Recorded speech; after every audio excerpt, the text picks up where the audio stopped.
killing land, rats still killing man. We bright little youths going to waste. Somebody binge, the smile on the face. Somebody take one love off the shelf.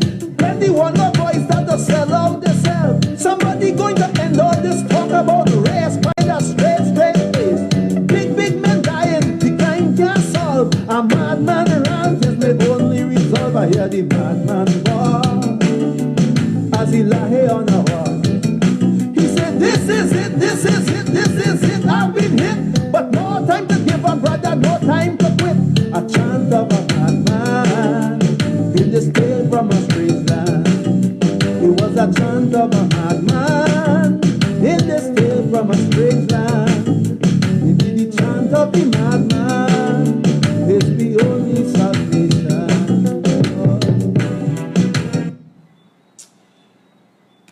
And it's like that. Yeah, hot tea. So while I'm chatting with y'all, dealing with a million other things, as you would be aware. So much is going on.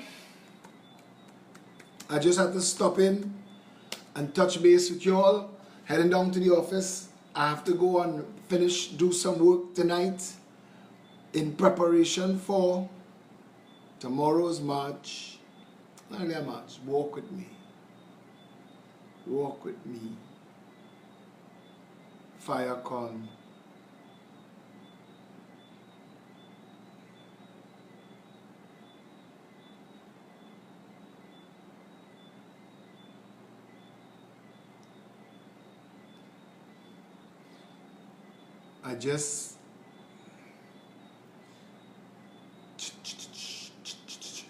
I'm dealing with so much. Talk to me. There are so many things in my message box. I can't respond to all. So I want to say this.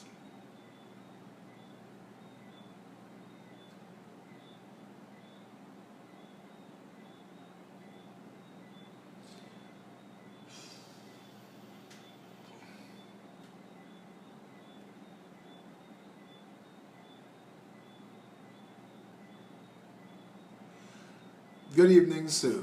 Sorry for the late message. I'm messaging to you to inform you that I am in support of your Vision 21 policies at a glance. Was a little disappointed I wasn't able to engage you yesterday in the Diego Martin River Estate area. However, thank you for running. And I pray you don't stray away from your vision when you assume office. 682-2110 is my WhatsApp. You can send messages and I will read them. You can send questions and I'll answer them. I really needed that cup of tea. Because of my job, I am unable to publicly align with a political party. But I would really like you to explain more about your views to capture and use the wastewater. And I must say, I don't agree with your view to reverse some of the laws set by the PNM. However, based on your views, I know you will do this in reason. Thank you for being a reachable candidate. And brother, just the wording of that tells me that we are reaching you on a level where you understand that debate is the best way forward. That we are going to rule not by fiat or mandate, but consensus. Give us the job and we will do it by consensus. I want to say a couple things tonight. It's very important because people are asking me to talk about issues that are outside of the remit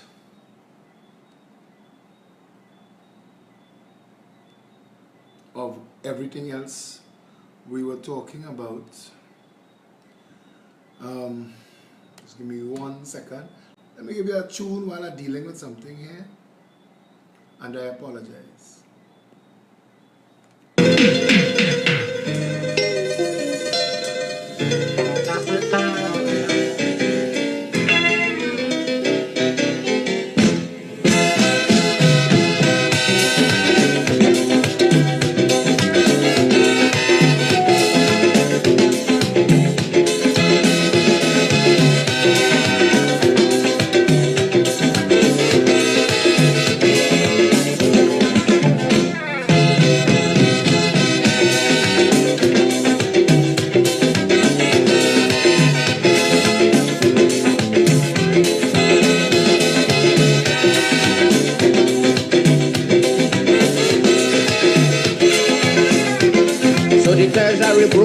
say that reset and jamming. So no foreign countries really start migrating. They lose faith in the country, they say we gone down the drain. They say no more, could we see happy times again? But the will to recover in my people like have confidence. Although many may seem to feel that I talking nonsense, but the majority of we decide we're not going to run, because now is the time to show we patriotism.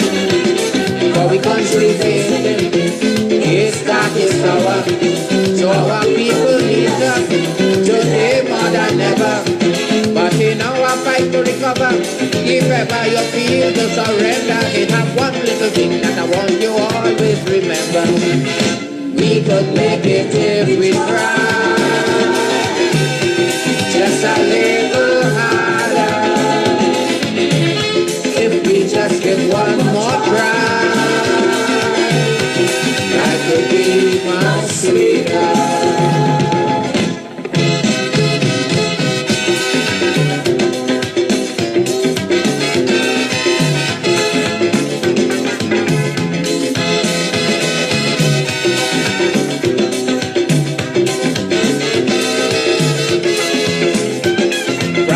Really analyze just what was the problem. Yes, we start making very positive moves to solve them. We fire the old set of managers we had working, and it's a new group we went and we bring in.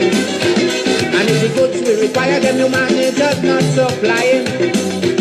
When the election time come back wrong, there's new ones we bring in. But if it's one thing about my people, I could guarantee that they would never ever put party before country. So your mother go on in the polling booth, and when they finish doing the contact tracing, they realize that she in quarantine with COVID-19 in a hospital because she get it when she went to vote. You'll cuss then. You'll be vexed then. You'll want to take action after the fact then. While your family's suffering, struggling to breathe through a tube. You, with your loud voice, who could have said, listen, pat this thing down. All the reasons, they don't want to make sense. First, they just want to attack the fact that we're telling the government, you're doing foolishness. It is recklessness to have this election now. We're doing our part, we're doing our job, and we're campaigning safely, we're campaigning as best as possible under the circumstances, sanitizing. But this is insane. This is completely insane. What time is 15:24?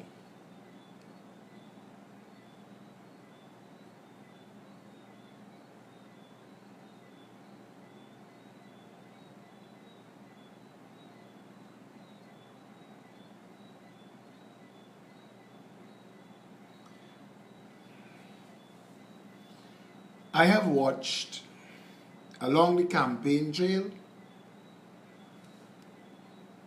people defend nonsense. I've watched people who know better rationalize foolishness, and I can't find a justification. If there was no option, I'd understand. You see, you can't sit back. Glenn Leanza. Glenn is a wealthy guy. Glenn comes from a successful family. And Glenn wants change. Because Glenn wants change away from the PNM. And Glenn wants there to be change. But Glenn is afraid to stand up and be part of change. Thank you, Paul. So, because he's afraid to stand up and be part of building something new, he lets time run out. This is Glenn Leanza. Glenn owns multiples of businesses, jewelry stores, restaurants, He's well known for Glenn's jewelry. And he's a good guy, a decent guy. And all along the road, over the past almost 4 years, Glenn has been in touch with me, giving me little pointers, giving me little advice. And he's seen the work that was being done, building something new. But every time I talk to Glenn about being part of it, Glenn explains to me all the things that he stands to lose if he gets involved in politics. He's not the only one. There are a lot of strong voices out there, good people, who should be in politics, but they're afraid. So Glenn, who will tell you that he knows that the UNC is corrupt, and he knows the UNC is racist, and he's aware of why the UNC collapsed in office.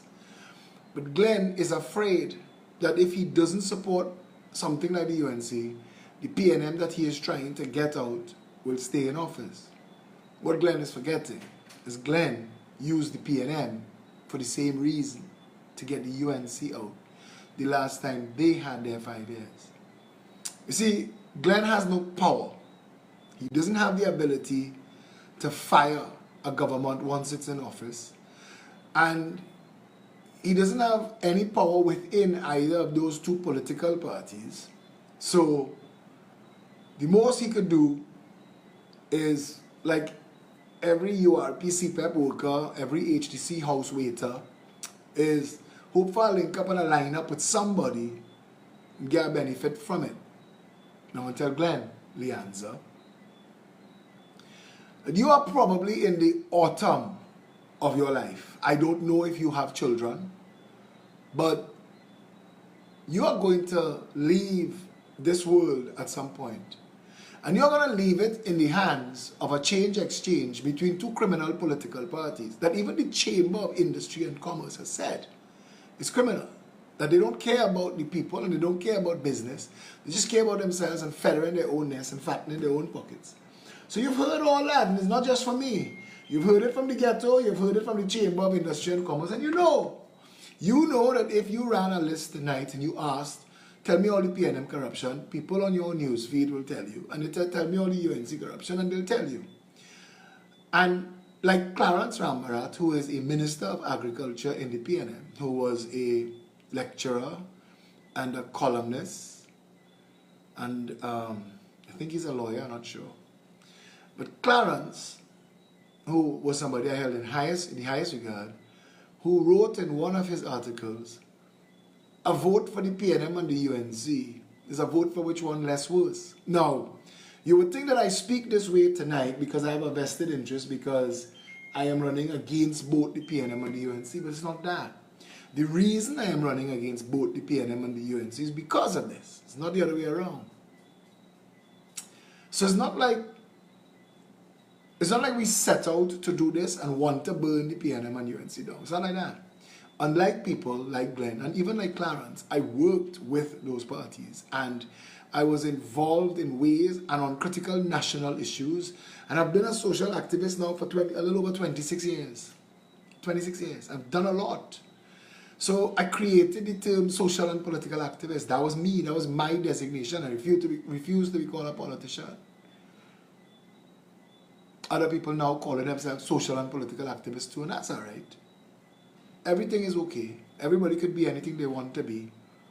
But doing things like this now, at this point, choosing to settle for what you could tell yourself is a lesser evil. I want to remind you that rationalizing requires you to tell yourself rationalize. And Glenn has admitted to me that he knows the country is broken. He understands that the two political parties are the reason the country is broken. We hear the talks and we hear the lies about all the people on the ground and all the blame and shame we want to give the people on the ground.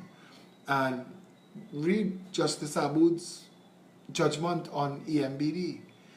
Just read it. Read what he said. And if you read that and you don't come to the conclusion that the UNC is a criminally corrupt government, political movement, when they were government, they were criminally corrupt, go and read what Justice James Aboud had to say about contractors under the United National Congress and the EMBD. Go and read that. So it's not me alone saying it. But the problem is not the lack of information. The problem is not the lack of... Let me just stand by for me for a second. Talk to me quick. No, but it's nonsense.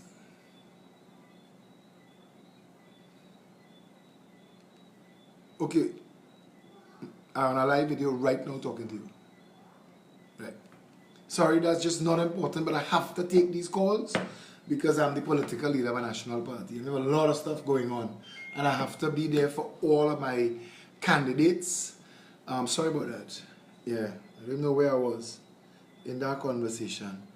But if you know, and yeah, it's not for a lack of knowledge. It's not for a lack of people saying, because I've said a lot. I've done a lot, and I love the accolades, Mr. Alexander, Mr. Phillip, yo, gunman, whatever they choose to call me.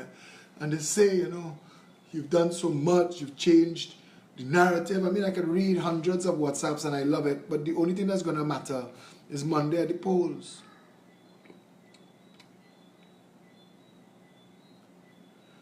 Monday at the polls. Because Monday at the polls, you're going to make a difference. But it's not from a lack of hearing people say. We've demonstrated a remarkable amount of political laziness in this country. We've watched crime take place 5 years at a time. We've discussed it. We've inflated our self-importance, sharing memes and stories and papalaps. I'm not telling those things irritate me. Papper. That's the sum total of our political contribution. Yappa, yappa, yappa.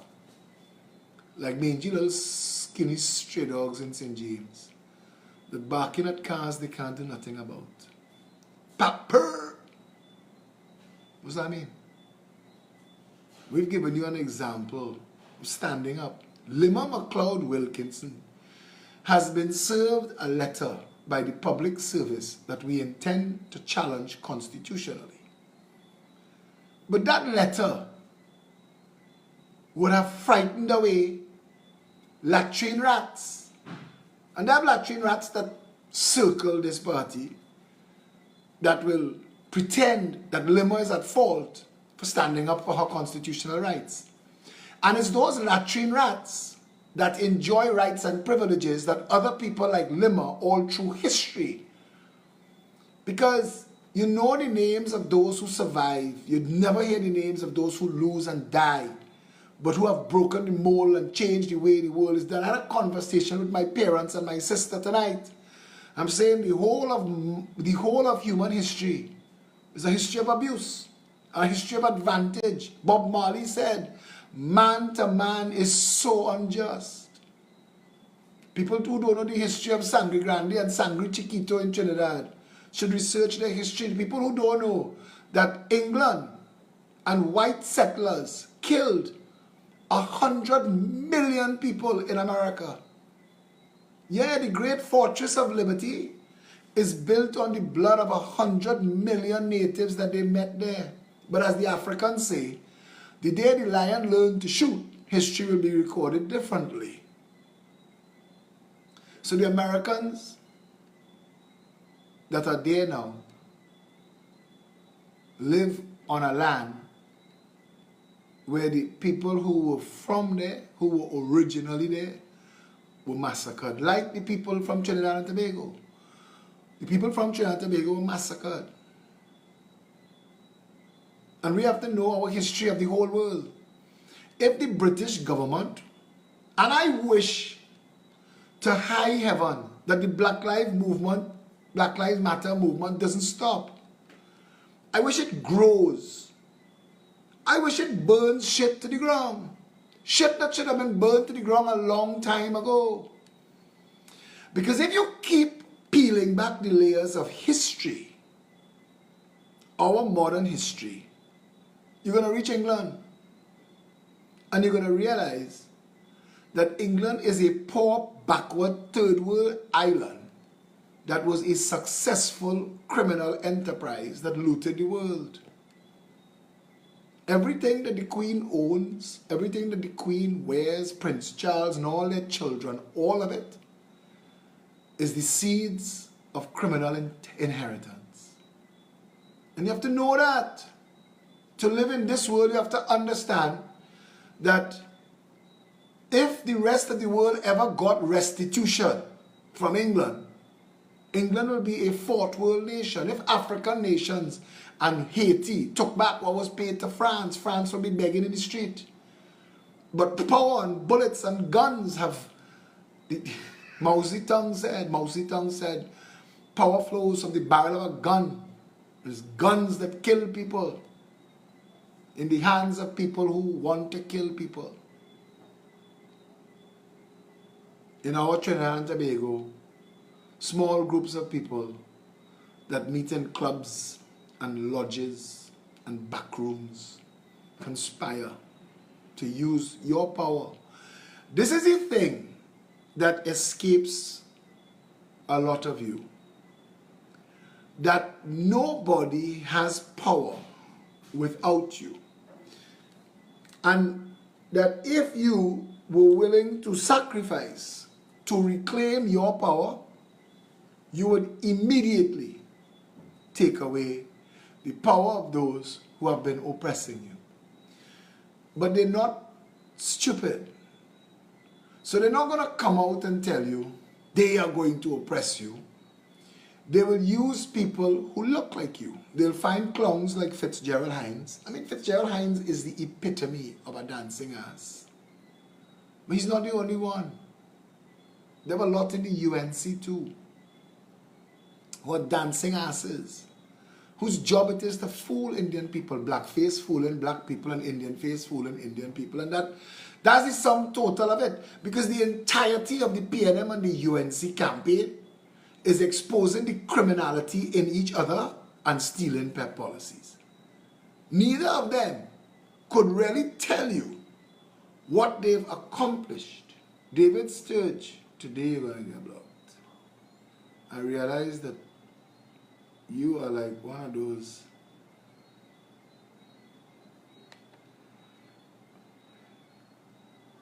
and there you go talking the truth. How do you get to be right and wrong at the same time, David Sturge? You alone will figure it out. Good night, Holly Adriana Velasquez.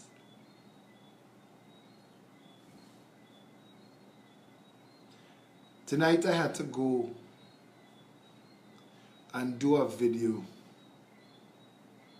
to show the work and how the work gets done.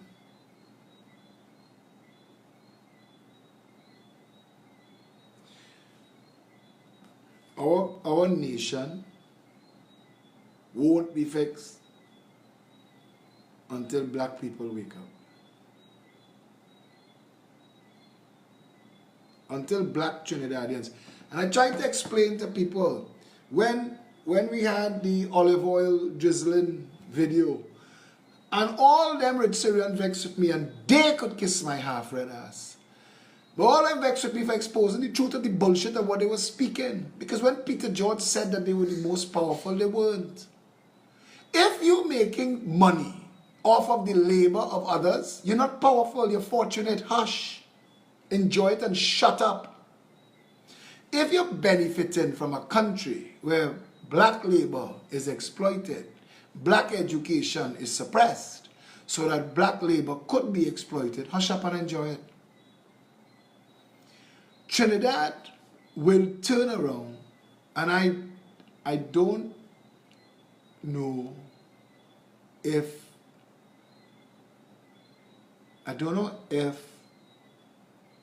I have the moral authority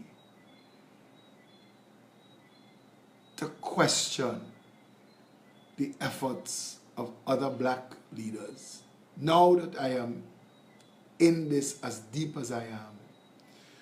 Because the fight with the power brokers and the fight down, not easy. And I understand people now who just get tired throwing the towel. I understand it.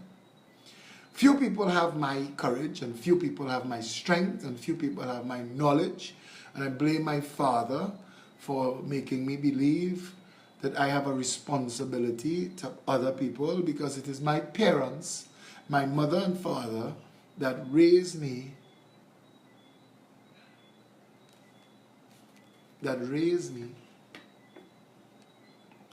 to believe that because of what I know, and because of what I am, and even because of what I have a responsibility to try.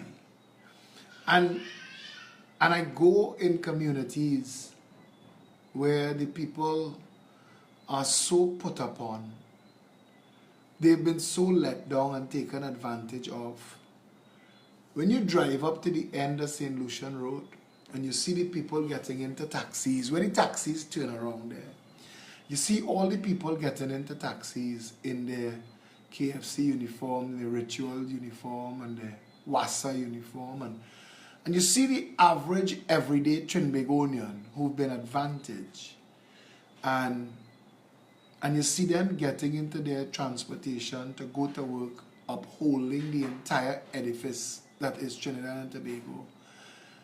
And all I want to do, and all I've wanted to do, was level the play field so that the average person, I know people who have real skills, real ability, can't get nowhere. And I know people who have no skills and no ability, that on their 5th failing business, that they get financing for, that they could get written off. And that is the difference. And when people tell you, Philip, you're jealous because these people has worked hard, that's bullshit again. It's bullshit. It's not hard work.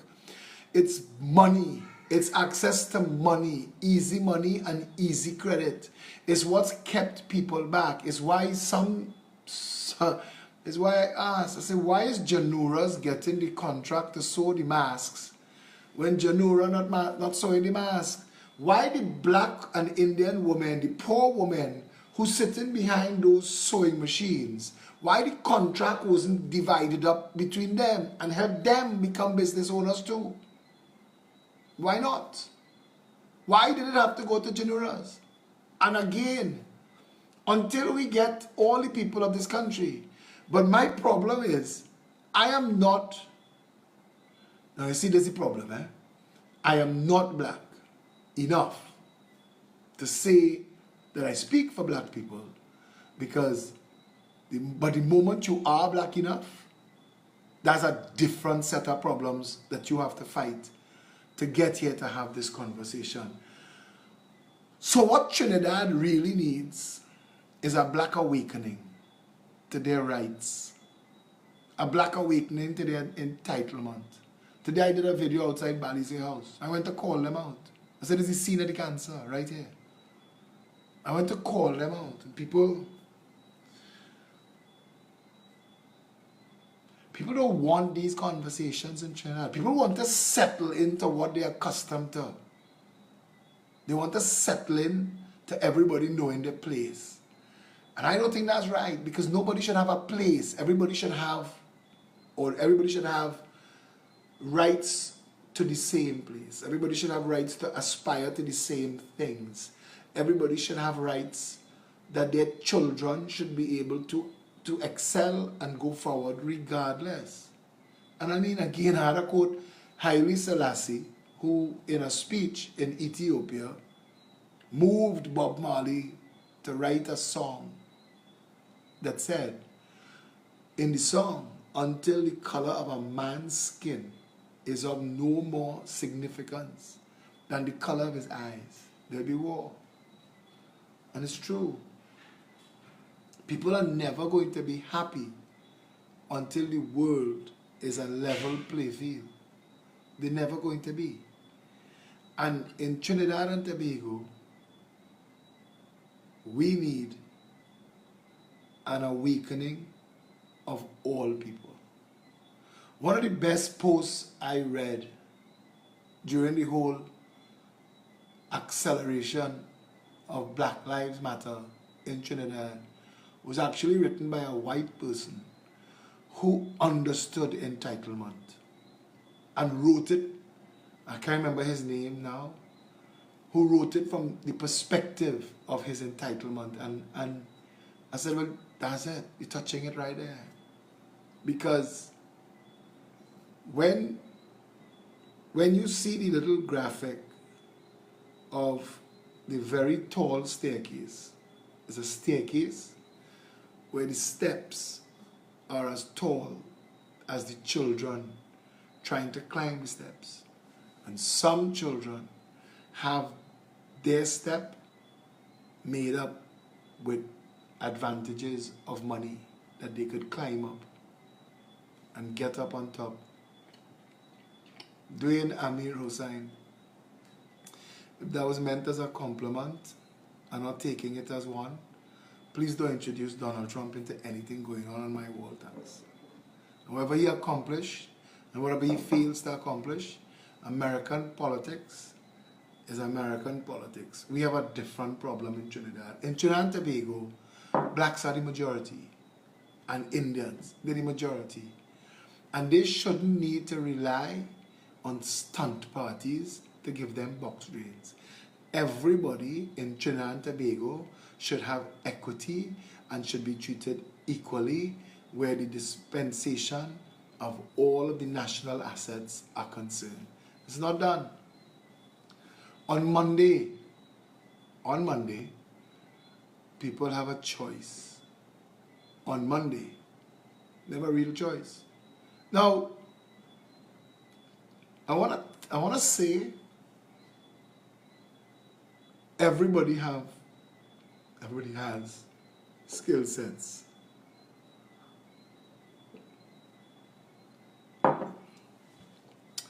Everybody have their own skill sets. I have these skill sets. I could take on the contract mafia. I could end the drug trafficking that has ruined this country. I have the ability to manage to get the right people into the right positions to redevelop Trinidad and Tobago quickly and start the process of bringing all of our people into a word like harmony, into utopian thinking. People have said to me, serious people, an entire generation after dead, they have to die off before we can start to fix anything. We can only educate the young ones, the old ones set in their ways. All that stupid talk. All that stupid talk. When the Berlin Wall came down, people stepped through that space with nothing but the clothes on their backs.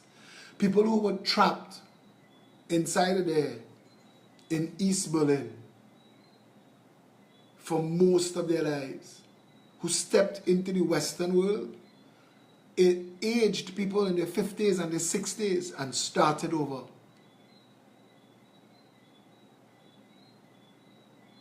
Fuad Rahman, I want to tell you this. I would have asked the same question outside Rienzi complex today.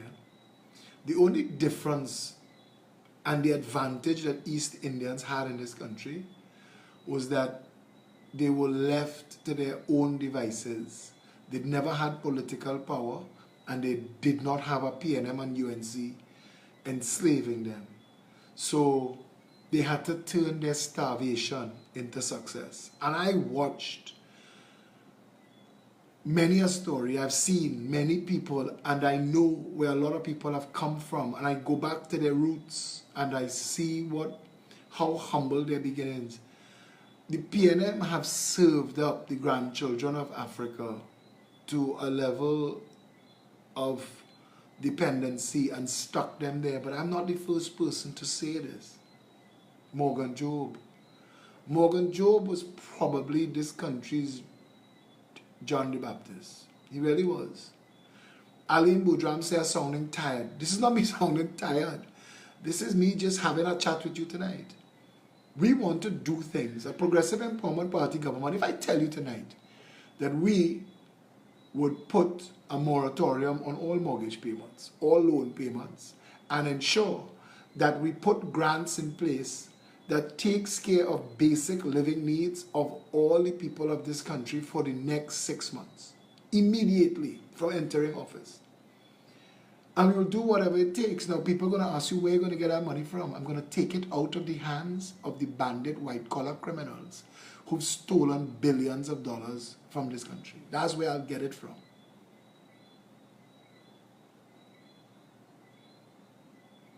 Yeah? Do you think MP should also be ministers? Of course not. And Joseph Payne, I don't know if this is the first time you're hearing me or speaking about these issues. Of course not. The legislature should have always been separate from the executive. The most members of parliament should do is provide oversight to government, to ministers. They shouldn't even be called government ministers. They should be called CEOs. They should be hired by the government. And the government should hire a CEO of health and a CEO of education and a CEO of utilities, a CEO. Listen, you give that person a job. You give them a goal. You give them measurable goals. You give them, if you're going to decentralize water to the 41 constituencies, that's going to have timelines. You could break Trinidad up like we broke Trinidad up in the north, east, central, south, Tobago. So you know that you're dealing with zones. And inside of those zones, you break the zones down further into the 10 constituencies and in Tobago into the 2. And you set targets as to the changeover, and you create opportunities to capture, hold, treat and distribute their own water. Now, water makers are a real industry, and in Trinidad and Tobago, we could employ the services of 41 companies that could be funded by joint venture partnerships with government and given the opportunity to manage the water supply within the constituency. Must be qualified to do the job. Yes, but what does that mean? What does that mean? Putting CEOs in charge of what we call ministries would get the job done. We have a minister of sport that does not understand sport. So why does a minister of sport have the job?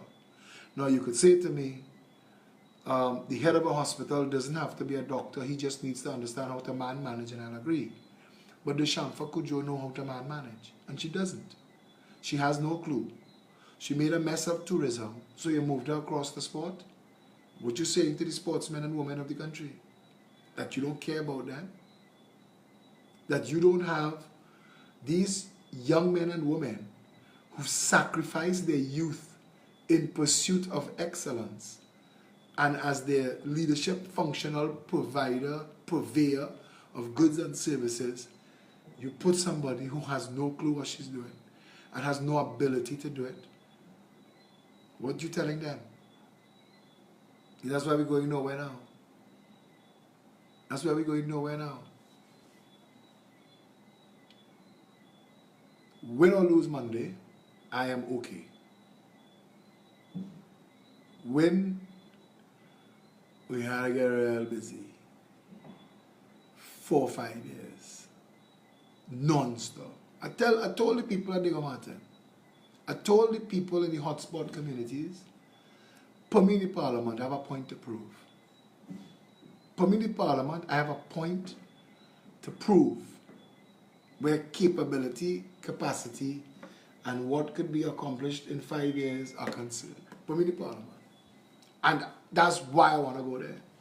Just to prove, and I want people to see the level of delivery. I want people to see the level of delivery that they could have had when we had $3 trillion. So our $3 trillion that we've had could be in a multiples of investment instruments, as well as a HSF Heritage Fund that should be generating $300 billion every year for this country.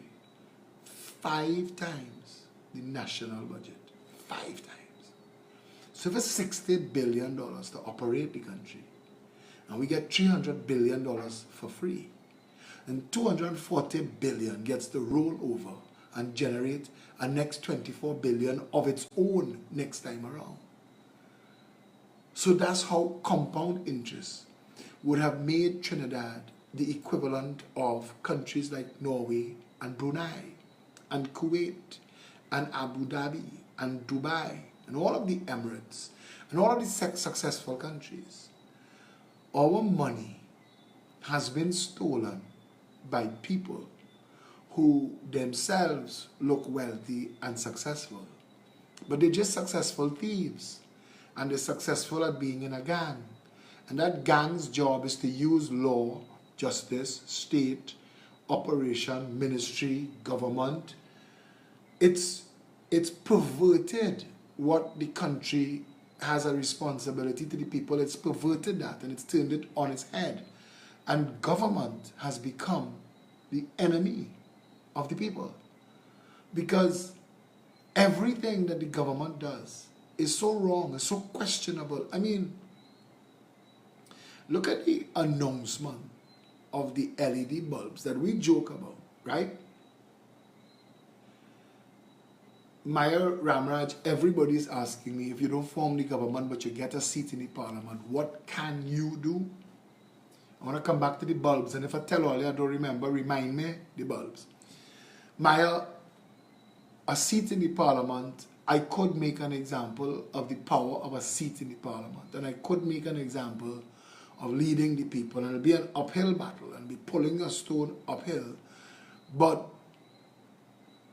I could do that. But I tell you this, we have every right reason to expect that the majority of people should want a better country, and they should have heard me by now. The one issue people have with me is the way that I speak and some of the words I use. Jackass, bullshit. They don't like that because it offends their sensibilities. And I understand that. I get it completely. But I said to somebody today, when I talk like that, it's not to reach you. You've had big school. I could sit down and explain to you how the things actually should work. But many of the people who have gotten big school don't care about that. They care about advancing themselves. So when I talk, the way I talk is to reach the ground. To reach the ground. My biggest liability is the fact that I am half Syrian. That's my biggest liability. Because there are so many good and decent Syrian people in this country, but they are completely overshadowed by the criminals in the Syrian ranks. Because it's such a small group of people. And then you have to hear the nonsense about 5,000 are the most powerful. It's not the 5,000 are the most powerful. A handful of them are the most powerful. And every one of those lawsuits, and I'm happy that they were publicized in the media, because people would have looked at me and thought, just give me 1 second, let me take this call here. Talk to me. Under control? So after this live, I could call you back, right? Say what you're going to say. Good. Call you after the live. Call you after the live. Right. Yeah. As the deputy chair of the party, and they all in different locations waiting on me, but I told them I had to do this live. It's not about being rich or poor. You could get rich without being corrupt. You could get rich without being criminal. You get rich without being involved in criminal activities. But for every one of those lawsuits that they publicized in the papers and the media, it actually helped me. Because the average person on the ground that wanted to dismiss me realized that I'm not part of that. And that I'm fighting that so hard that things that other people don't get sued for, I get sued for. Because they're worried. Come back to the bulbs. Something that nobody needed. Nobody asked the government for more bulbs. We asked the government for water. We asked the government for security. We asked the government for schools that work and healthcare that delivers on the $5 billion we spend every year. Nobody asked the government for bulbs. But then we found out that the Haddad family, through Hadco, bought a bulb factory out of Barbados. And rumors spread that a deal was struck between the government to buy hundreds of thousands of bulbs from Hadco. Now, on what premise? There was no need for it. You're not solving a problem. And even if there was a need and you're solving a problem, where was the transparency in the tenders process? Now, if you tell me that we set up a bulb factory in Trinidad, even this is ridiculous as an analogy. But if we had set up a bulb factory in Trinidad and you wanted to kickstart it by saying the government will give them a sale to get them moving, so we will put bulbs in, okay, I could understand that. But none of it has any benefit to Trinidad. It seems to only have a benefit to the supplier of the bulbs and the P&M. Because why would the government be motivated to come up with such a silly policy if the government wasn't benefiting financially? Now, is it the government that is benefiting financially or individuals in the government? The contract mafia that is a hybrid of every version of government that we've had for the past 30 years. And how is it possible that a country where so many people are so desperately hungry that we could allow the government to so mismanage our money? When I heard about the deal that was made with Apsara and Tamnaktai with public funds through the National Insurance Board, I got so incensed. And you took $51 million of public funds, poor people money. National insurance is funded by poor, simple folk, and you deduct from their money every month as they get paid. Now, they can't afford that deduction.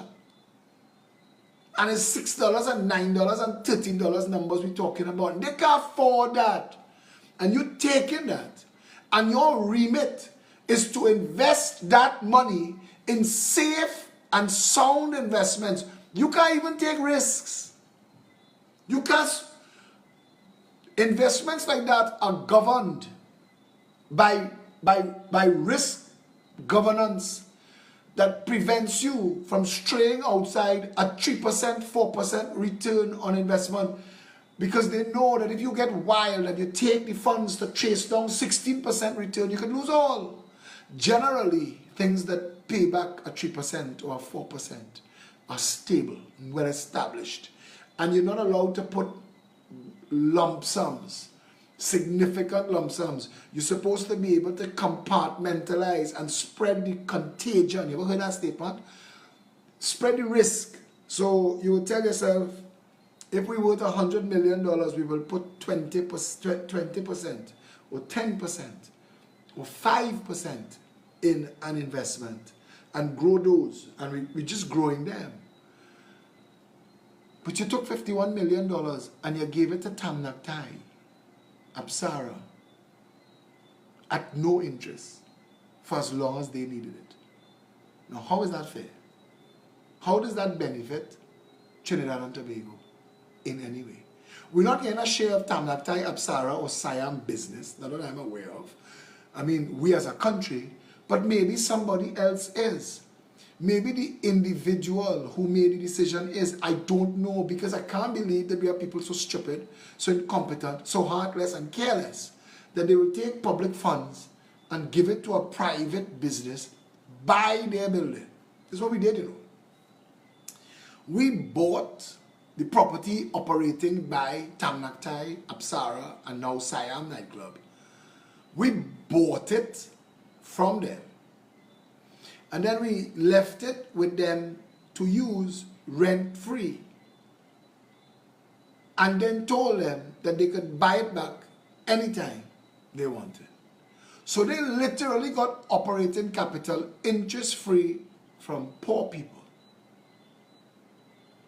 and again, it is the problem I have with Five Islands Water Park that was originally designed for somewhere in the center of the island, and the UNC government and then the PNM government worked in tandem to rob poor people. You see, poor black people in Trinidad and Tobago, like poor Indian people in Trinidad and Tobago, have no voice. So the thousands, the tens of thousands of families, people that live in Caranage, that live in Diego Martin and Piti Valley, that go to Chagaramas to bathe in the sea and to have their family outings. You just don't care about that. You take that away from them.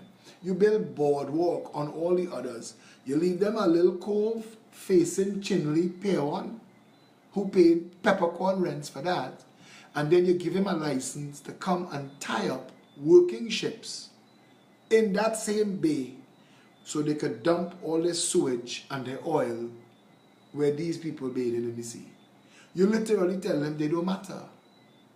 Their entrances to the sea that's supposed to be protected by law everywhere else in the world, on every other island on the planet, the people's right to the sea is protected. In Trinidad and Tobago, it isn't. And what's the difference between the slavery of chains and the slavery of disadvantage and abuse? Somebody wrote on one of my threads that it is not possible to save your way out of Trinidad and Tobago, to save your way forward. That's gone. That your money is subsistence money. Your money is to cover needs. Needs. You ain't reach wants. And you see, this is where people is get me vexed with this, who have Dish, who have Direct TV, and who have spinning rims. Like that's the measure. If you have spinning rims, you're happy. Shut up. Or you have a Dish TV or you have Direct TV, you win. It's like they don't understand that the same needs that you and your children have, they and their children have. And you could be living in a hovel and you have your little TV, but you want your cable, you want to watch the TV too. But we don't get that. We've lost that, I don't know. We've lost the ability to see each other as people. We've had governments that for so long have taken advantage of our people that we look away when we see people being taken advantage of. In fact, we've started blaming the victims. And it's wrong. It's time for a healing in Trinidad and Tobago. It's time for whites, blacks, Indians, Syrians, Chinese, and all other races, native Trinidadians.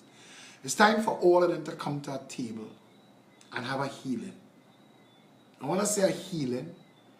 I mean an understanding that history has not played right and fair with everybody. It's not been fair. It's not been right with everybody.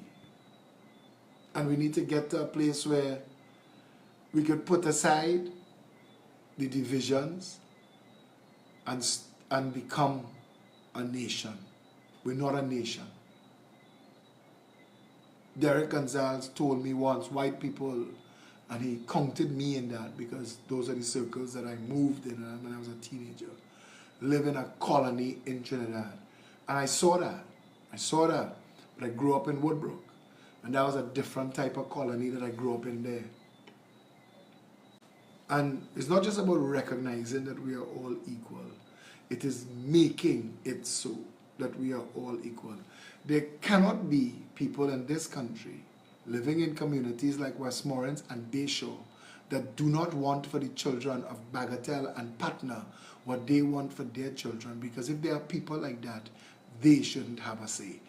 Those are the ones that we should render mute. The divisive personalities in our Trinidad and Tobago who separate our people are the ones that should have the least say and the absence of a voice. The people that should be speaking are all of the people that want to get our people together on the same table. Get our people, get our people thinking like one people. Politics should unite us. Politics should identify all of the places where our people are coming up short and fill those gaps. When I was on the show on Power 102 with Paul Richards, and I was talking to him and we were talking education, he said to me, yes, you're right, but, and then he spoke about the social aspect that keep children back. And I said to him, yes, you're right, and that's government's job. Government's job is to identify where those social fractures exist and work to fix them, to level the play field. So every time you tell me, yes, but, yes, but, yes, but, I'm telling you, where but exists is government's job. The well-being of the citizens. Our children not supposed to go to school hungry. There should be no children going to school hungry. And regardless of how you feel about whether their parents work hard or not is not the point. None of our children supposed to go to school hungry. And the day all of us start to see all of the nation's children as all of the nation's children and stop the game of blame and shame, we will not go anywhere.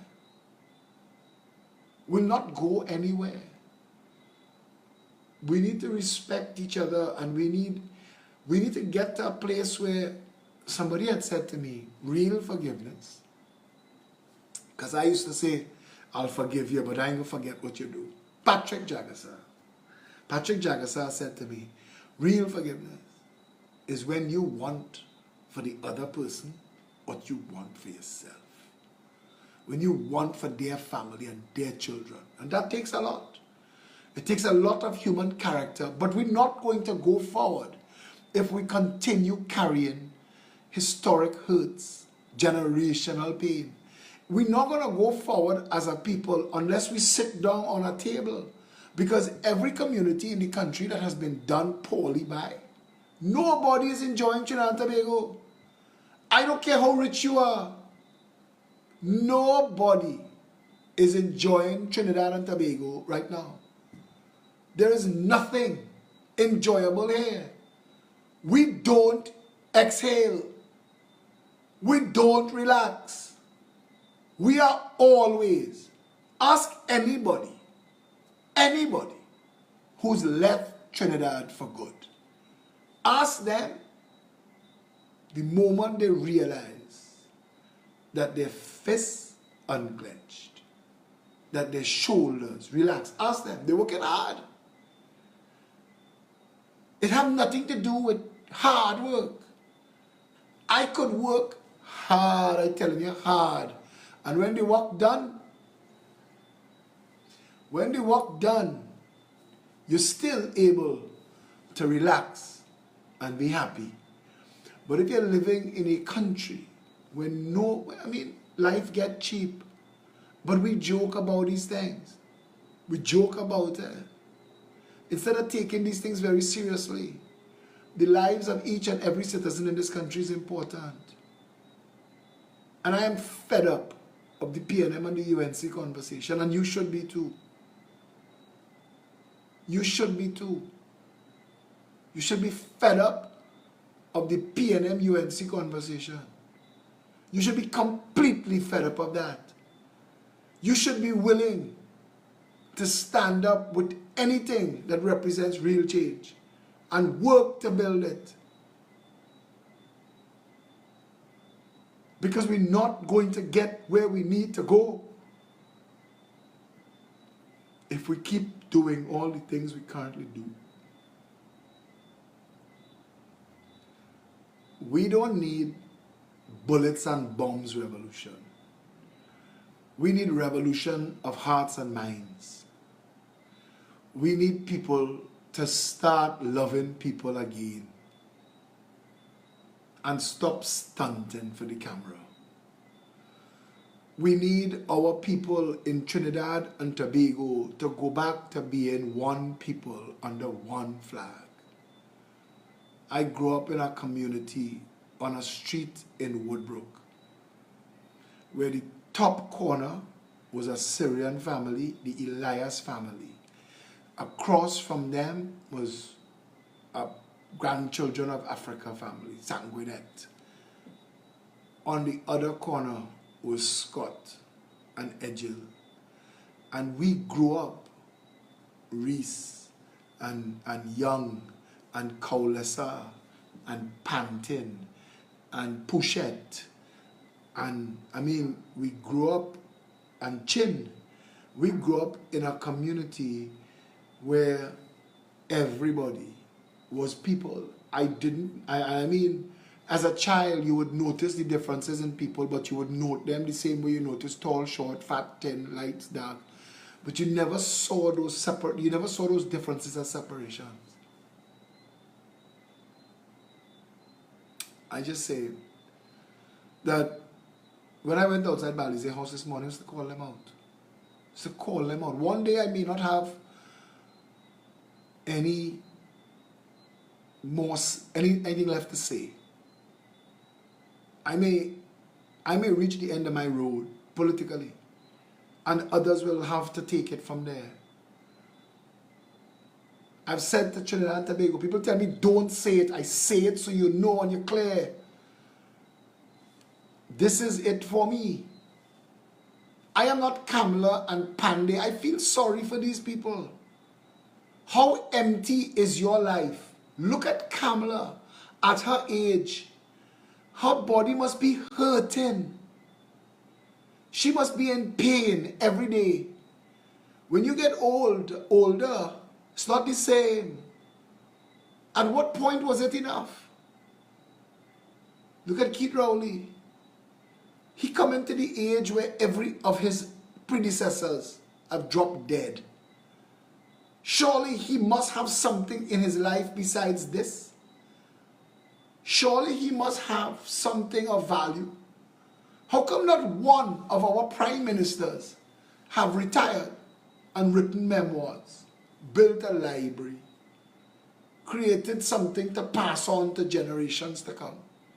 How come all of them wanted to die with their boots on? What it is about this thing that makes them believe that this is the sum total of a life? When I hear about businessmen, in your funeral, I went to a rich man's funeral, and I hear his son talking about his father used to get up early in the morning and work till way into the night, and in his 70s and 80s. And I'm thinking, what a tragic story. You are so wealthy, and the only person not enjoying that wealth is you.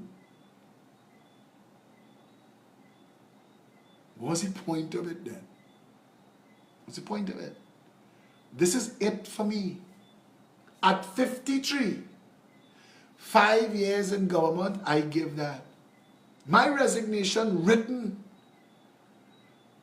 I am no longer on Monday, win or lose. If we win and I move to another role in public service, my role as political leader of this party ends. The Jericho Project is named after my son, Joshua. Joshua blew down the walls of Jericho. That's why it was named the Jericho Project. It's named after my son. We didn't have a transition plan. Jericho Project was my activism for 26, we must have stopped about 3 years ago. So 23 years. When I started as the political leader of the Progressive Empowerment Party, I knew I would do the Jericho Project a disservice if I tried to stay on as chairman of that party, as chairman of that group. With immediate effect, I resigned. And I worked. Tara Dial, who is the current chairman, could tell you when there is Easter eggs for the cerebral palsy children in Lady Ochoy home, I am there hiding eggs and working with the children. When there's justice for children, when there's kids fun-a-thon, I am there working with the kids and doing the unpacking and unpacking chairs and doing the world's largest musical chairs and doing dances for them on the stage with them. I worked as a worker, no longer nobody boss. I am one of the team. Tara is the chairman. On August the 10th, this Monday, I cease to be the political leader of the Progressive Empowerment Party. As of that day, I go forward in public service, and I am only giving 5 years. I am only willing to give 5 years. But if that is not what is chosen, I have plenty other ways and means to make myself happy. And I'll tell you this, politics is a misery to me. All of the fight down, all of the attacks, watching these little people who have no purpose in life other than to circle me and attack me. And I wonder, because I have so much in my world. I have so much in my life. I have children. I have family. I am involved in multiples of enterprises. And I have other plans. I want to go and see all the ancient sites in the world. I want to travel as soon as the world open back up. I strap in on a backpack because I want to see the pyramids, and I want to go and see Pumapunku in Mexico. I want to go and see Nazca in Chile. I want to go and see the underground cathedrals in Ethiopia and the temple that they carve out of the mountain in Kashmir. I want those things for me. So I have books that I have to finish writing, and I am happy. But I just wonder about those people who circle me to attack me. What do they do when the subject of their life's purpose moves on? What do they do now that they have to find real value? And I must see the Vatican. I agree, Vernon. I agree. And I want to tell Trinidad and Tobago something. That's not quitting. You have a responsibility. You've seen how hard I work. Right now, I am working now. When this video is done, I'm going to work again. Tomorrow morning, bright and early. All of you who want to walk with me in Maraval, meet me for 10 o'clock, Royal Palm Plaza. Come dressed with your mask. We will provide you with a t-shirt that says, Philip will fix it. I have printed 1,000 for the people who walk in with me. And it'll be a nice keepsake. We made that walk. And I want to walk from Country Club to call member to the MP's office to tell him, you're fired. That on Monday, we are firing you to rescue the nation.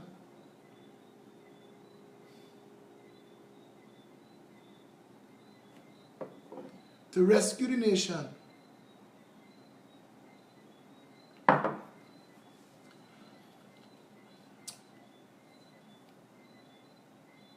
No real sleep for 4 years. You ain't like that, huh?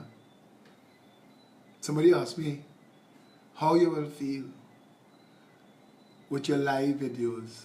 I may still do live videos. We just wouldn't be talking politics.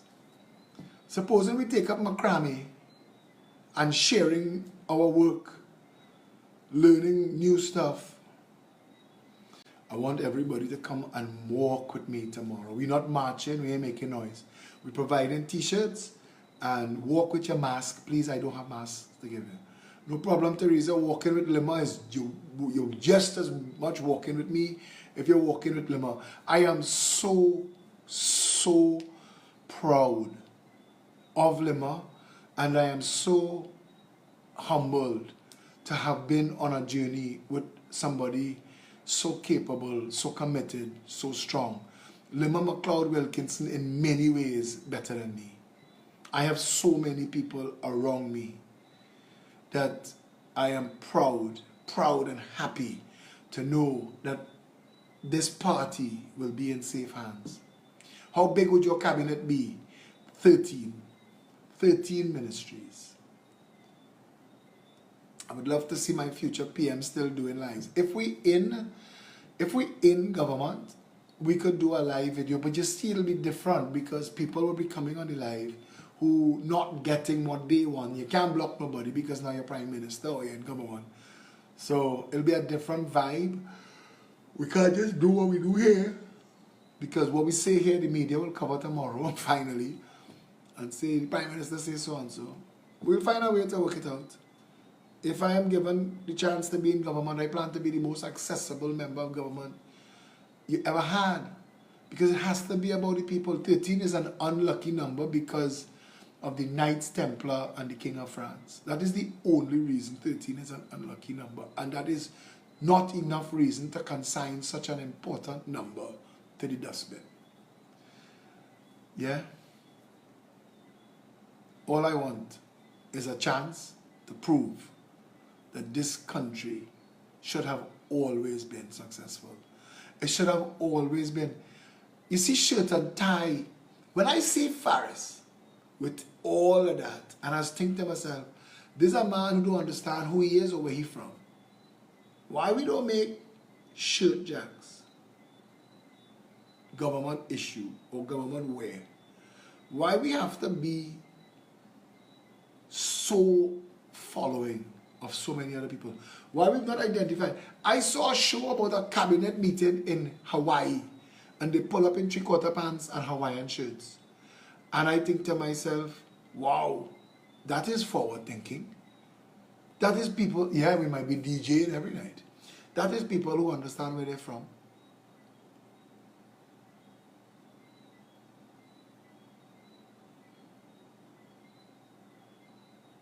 We've lost a lot as a country. Why don't we have a Ministry of Technology? Listen, I had to go because they're ringing up my phone. And everybody has a role to play. But we need to get ourselves back to that place. I didn't want to come and beat drums tonight. We're beating drums tomorrow. Victoria Brown, I promise you, there are plenty good people in this party, and plenty other good people who have seen the work that we've done, they've been awoken to their responsibility. And they will come aboard, and they will do their part. I've had people, and when we talk about people, I have this guy named Garvin Bernard Franco. We don't have a conversation. It is one-sided. I have another guy named David Anganon. He's another one. Now, we don't have a conversation, but they are constantly advising me. Constantly. And they do it out of trying to keep me on the right track, to make this happen for everybody. That's their contribution. And I love that. The Progressive Empowerment Party, it is us who spoke about having an activist council. Imagine that. Once a month, the cabinet meets with all of the activists in the country. How quickly we will bridge needs and intervention. How quickly. We want to have an elders council. The first people to adopt me with my potty mouth all along this journey has been the elders. Levi, we had 3 teams in Diego Martin Northeast today on the road, and Levi called me to say, boss, they have an old lady here. She could barely walk, but she dancing to the song we played. And she want to see her bad. Would the PEP continue if, God forbid, the PNM or UNC wins? There is an entire party structure called the Progressive Empowerment Party. I am one person. And when I step away, that structure continues. And they will, look, Levi calling me now. They will elect a leader. Levi, wrapping up the live and I come in. They will elect a leader from among them. They have a lot of good people who could actually do that job. So don't be afraid about that at all. And I want to also say that I will always find a way to be involved. I will always find a way to be involved in my country to help the poor, the dispossessed, the weak, those without voices. I will always find a way. So don't worry about that. Most of my adult life has been about service. And I never wanted to have to actually be in government to help. This is where it became. This is what we are. I want to remind you all 3 things. Your candidates in your constituency need your help on election day, even if it's to provide transport, even if it is to provide food, even if it is to go and observe in voting booths. Volunteer with your candidates. That's good work right there. Those of you who could afford to send us money, we are paying bills to keep this message flowing. Trinidad is just bubbling and gone orange. I told Jagriti TV this morning, Trinidad gone orange. I don't come and beat no drum tonight. The people have already made up their minds. They know. The people have to know that they need change. And if the people know that they need change, Sunday night, you will see and hear the motivation speech that you need to see and hear. Sunday night, you're going to meet all your candidates again for the 2nd time together in one place. Those of you who want to walk with me, and I don't care where in the country you're from, if you want to come and walk with me, tomorrow morning we meet Royal Palm Plaza, 10 a.m. Yeah? So I have work to go and do. So let me go. Chanel Gani, thank you very much.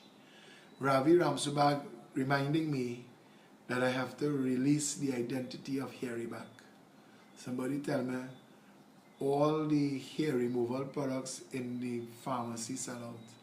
I've gone with that one. Today's Friday. We say we releasing Harry back identity on Sunday.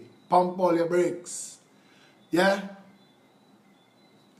I want to tell you all though, the newbies and those who have been here from the start, especially my golden girls, who have stayed with me and helped me and baked cakes and rock cake and pound and sent cheese sandwiches and water to the office when we were dragging. I want to tell you all, it's been such a lovely journey. I've enjoyed it as hard as it was. I've enjoyed it. You all have renewed my faith in human beings. And I love you all. I loved the fact that I had this opportunity. Tomorrow night I will try my very best to do another live. Sunday we have a fantastic show planned. But tomorrow we walk into Fire Call. And those of you who want to have a part in that, join me 10 o'clock in the morning. Until tomorrow, stay safe, General.